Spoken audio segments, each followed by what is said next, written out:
Bible की प्रार्थनाएं। और इस कड़ी में आज हम जिस प्रार्थना पर कुछ देर विचार करेंगे और वो है सताओ में चेलों की प्रार्थना। जब सताव आता है और उस विपरीत परिस्थिति में चेले किस प्रकार से प्रार्थना करते हैं वो हम आज देखेंगे। क्योंकि कलीसिया जो है प्रारंभ से, चाहे ये कहें यीशु मसीह के समय से सताव होता रहा है। कलीसिया पर सताव आया, आ रहा है और आएगा।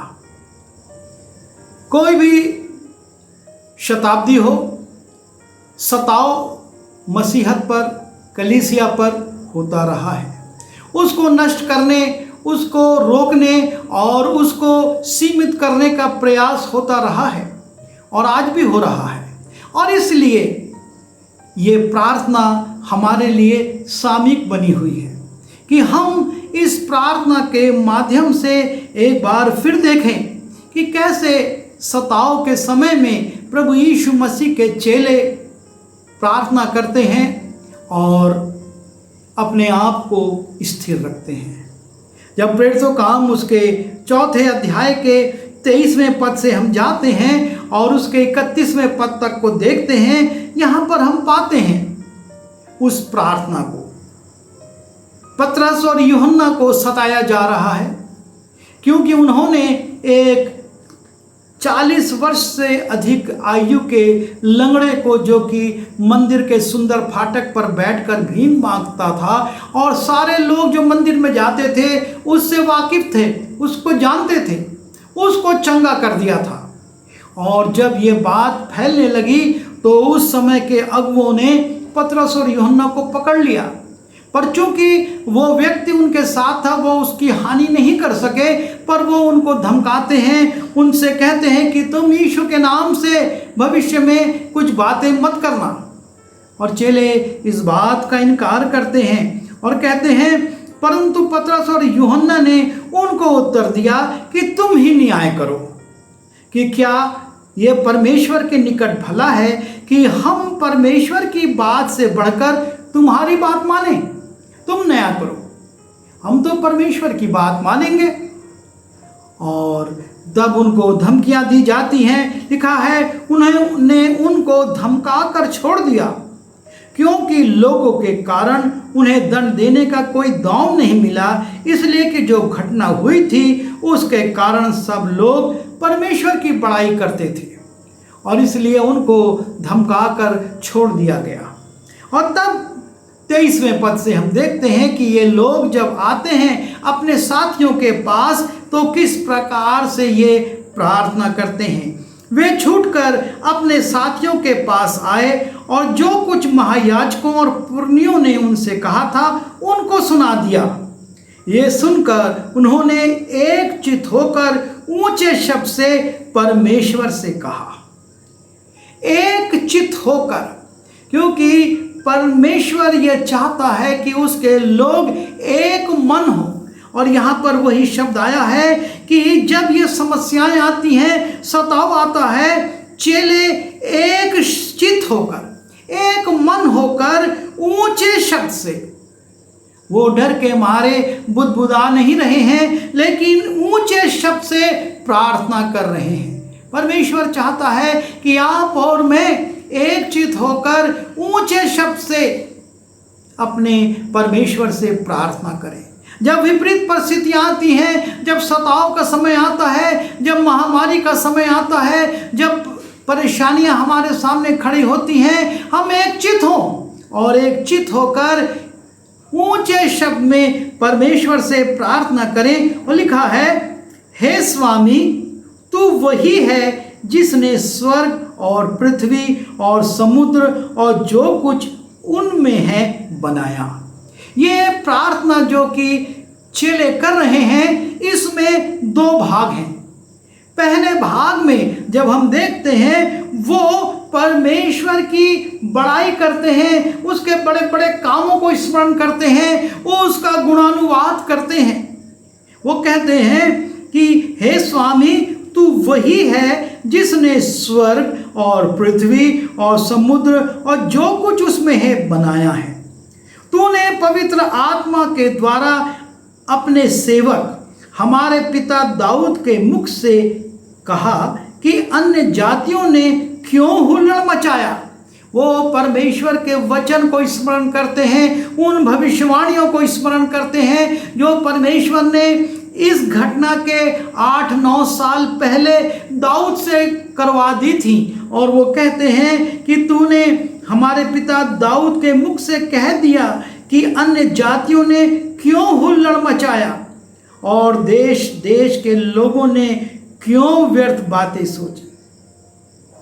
वो हुल्लड़ कर रहे थे परमेश्वर के काम के विरुद्ध में, और वो उनके विरुद्ध में बातें कर रहे थे, और वो परमेश्वर की महिमा करने के बाद कि तेरे हाथ में तो ये पृथ्वी, समुद्र और स्वर्ग और सब कुछ तूने बनाया है, और तूने ये भविष्यवाणी भी करवाई है कि अन्य जाति लोग इस प्रकार से हुल्लड़ करेंगे। वो लिखा है, प्रभु और उसके मसीह के विरोध में पृथ्वी के राजा इकट्ठे हुए और हाकिम एक साथ इकट्ठे हो गए। यीशु मसीह जो है, यीशु मसीह के विरोध में ये पृथ्वी के हाकिम और इस पृथ्वी के अधिकारी इकट्ठे होंगे। ये बात कोई नई नहीं थी, और चेले इस बात को भी स्मरण करते हैं कि ये बात भी तूने पहले से कह दी थी कि इस पृथ्वी के राजा खड़े हुए, हाकिम इकट्ठे हुए हैं, क्योंकि सचमुच तेरे सेवक यीशु के विरोध में जिसे तूने अभिषेक किया, हेरोदेस और पुन्तियुस पिलातुस भी अन्य जातियों और इस्राएलियों के साथ इस नगर में इकट्ठे हुए। सारी बातें जो कि कुछ समय पहले यीशु मसीह के साथ घटी थी, हेरोदेस, पुन्तियुस पिलातुस जो दोनों शत्रु थे, लेकिन यीशु मसीह के कारण मित्र बन गए, और वो एक दूसरे के पास भेजते हैं यीशु मसीह को कि तुम दंड दो। वो कहता है तुम दे दो, तुम्हारे क्षेत्र का है। और वो कहता है सचमुच तेरे सेवक यीशु के विरोध में जिसे तूने अभिषेक किया, हेरोदेस और पुन्तियुस पिलातुस भी अन्य जातियों और इस्राएलियों के साथ इस नगर में इकट्ठे हुए कि जो कुछ पहले से तेरी सामर्थ और मति से ठहराया गया था वही करें। क्योंकि वो इस बात को स्वीकारते हैं कि जो कुछ हो रहा है, चाहे उन पर सताव हो और चाहे उनके पहले यीशु मसीह पर, वो सब परमेश्वर ने पहले से ठहरा दिया था। और इस प्रार्थना का ये पहला भाग है जब वो परमेश्वर की महानता को, उसकी भविष्यवाणियों को और उसकी कही हुई बातों को स्मरण करके परमेश्वर के प्रति अपने विश्वास को प्रकट करते हैं। वो बात उनके लिए नई नहीं है, वो उससे अचंभित नहीं है कि हमने तो इतना अच्छा काम किया, एक जन के लंगड़े को चंगा किया और ये हमको सता रहे हैं। वो कहते हैं ये सब होगा क्योंकि तूने तो पहले से कह दिया है। और उसके बाद प्रार्थना का दूसरा अंश है कि वो परमेश्वर से मांगते हैं और कहते हैं, अब हे प्रभु उनकी धमकियों को देख। वो परमेश्वर से कहते हैं, हे प्रभु तू इन लोगों की, जिन्होंने इस अच्छे काम के विरोध में हमको धमकी दी है, और हमने उसको पढ़ा भी कि उन्होंने कहा कि तुम यीशु के नाम से किसी से बातें ना करना। वो कहते हैं कि इनकी धमकियों को देख और अपने दासों को ये वरदान दे। वो उनके लिए कुछ विरुद्ध में बात नहीं कर रहे कि तू उनको दंडित कर, उनको हमारे सामने से हटा, लेकिन अपने दासों को अर्थात अपने लिए प्रार्थना कर रहे हैं। तो उनकी धमकियों को देखते हुए हमको ये वरदान दे कि तेरा वचन बड़े हियाव से सुनाए। वो अपने लिए शक्ति मांग रहे हैं। प्रार्थना में हम कैसे क्या मांग रहे हैं ये परमेश्वर देखता है। ये चेले उन धमकी देने वालों के लिए कुछ नहीं कह रहे, बल्कि अपने लिए कह रहे हैं कि अपने दासों को वरदान दे कि हम तेरा वचन बड़े हियाव से सुनाएं, हमको हिम्मत दे, हमको और ढांढस दे कि हम और हिम्मत के साथ तेरे वचन को सुनाएं, क्योंकि वचन सबसे ज़्यादा महत्वपूर्ण है। वचन सुनाना, वचन बताना महत्वपूर्ण है। और इनकी धमकियों को देख हम इनसे ना डरें, हम इनकी धमकियों के कारण अपनी सेवकाई को ना रोकें, लेकिन हम बड़े हियाव के साथ तेरा वचन सुनाएं और चंगा करने के लिए तू अपना हाथ बढ़ा। एक बार फिर वो सारा आदर महिमा परमेश्वर को देते हैं। वो ये नहीं कहते, और इसके पहले उन्होंने, चेलों ने कहा भी था लोगों से कि तुम हमारी ओर ऐसे क्यों देखते हो कि जैसे ये बड़ा आश्चर्य कर हमने किया है। वो सारा आदर महिमा परमेश्वर को, प्रभु यीशु मसीह को देते हैं और कहते हैं कि तुम हमारी ओर ऐसे मत देखो कि जैसे हमने ये बड़ा चिन्ह दिखाया है। और वो परमेश्वर से कहते हैं और चंगा करने के लिए तू अपना हाथ बढ़ा कि चिन्ह और अद्भुत काम तेरे पवित्र सेवक यीशु के नाम से किए जाएं, क्योंकि उसने यही कहा था कि सोना और चांदी तो मेरे पास नहीं है, लेकिन जो है वो मैं तुझको देता हूं। यीशु मसीह नासरी के नाम से चल फिर। वो सारा आदर महिमा यीशु मसीह को देते हैं। लिखा है, ये देखकर पतरस ने लोगों से कहा, हे इस्राएलियों, तुम इस मनुष्य पर क्यों अचंभा करते हो और हमारी ओर क्यों इस प्रकार से देख रहे हो कि मानो हम ही ने अपनी सामर्थ्य या भक्ति से इसे चलता फिरता कर दिया है।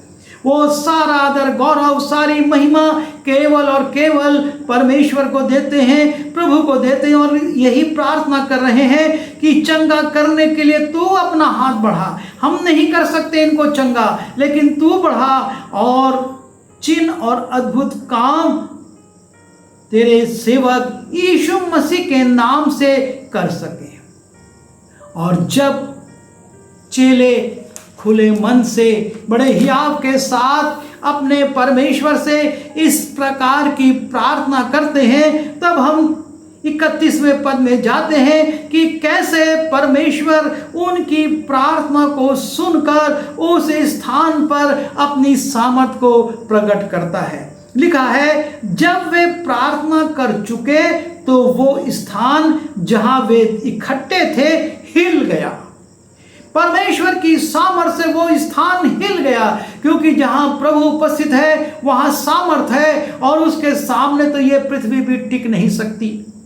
और इसलिए लिखा है, जब इन्होंने ये प्रार्थना करी, पहले परमेश्वर का गुणानुवाद किया, उसकी सामर्थ को, उसकी भविष्यवाणियों को स्मरण किया, और यीशु मसीह पर जो कुछ हुआ उन बातों को स्मरण करते हुए वो आते हैं और परमेश्वर से सामर्थ मांगते हैं कि तू हमको सामर्थ दे। उनके विरोध को देख कि हम उनके बीच में तेरे वचन को सुनाएं और आश्चर्य कर्म तेरे हाथ के द्वारा किए जाएं और सामर्थ के काम यीशु मसीह के नाम से किए जाएं। और जब वे ये प्रार्थना कर चुकते हैं तो लिखा है, वो स्थान जहां वे इकट्ठे थे हिल गया।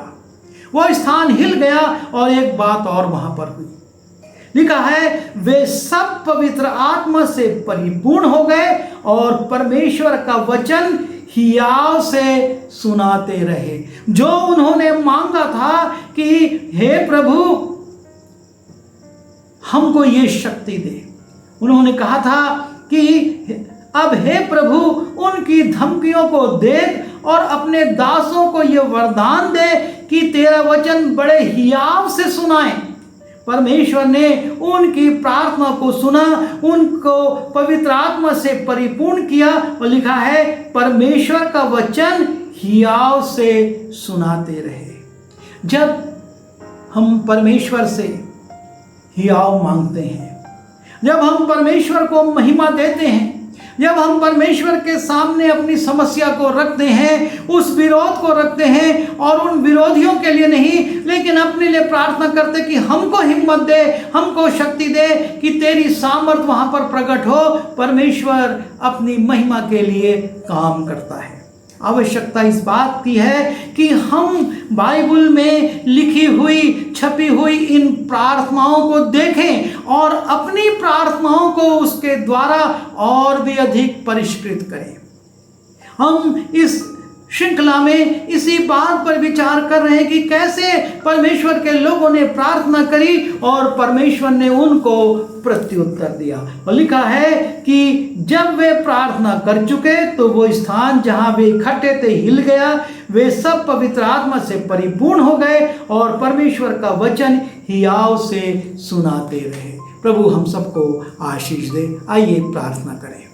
प्रभु जी, हम भी आपसे हियाव मांगते हैं, आपसे सामर्थ मांगते हैं, आपके उन तमाम महिमा की बातों को स्मरण करते हैं जो कि आपने इस सृष्टि के प्रारंभ से लेकर अभी तक हमारे जीवनों में की हैं, इस पृथ्वी पर की हैं, और हमको जो अंत की बातें आपने बताई हैं, जिनको कि हम इन दिनों में देख रहे हैं, उन सब बातों को स्मरण करके हम आपकी ओर ताकते हैं कि प्रभु हमको शक्ति दीजिए कि हम आपके वचन को, आपके सामर्थ के कामों को इस संसार पर प्रकट कर सकें, बड़ी हिम्मत के साथ, हियाव के साथ लोगों को बता सकें, और प्रभु जी हम पवित्र आत्मा से भरकर आपकी इच्छा को पूरा कर सकें और बहुत से लोगों को आपके खत्ते में ला सकें, आपके बाड़े में जमा कर सकें और एक बड़ा झुंड आपसे बादलों पर मिलने के लिए तैयार हो सके। विनती यीशु के नाम से मांगता हूँ, आमीन।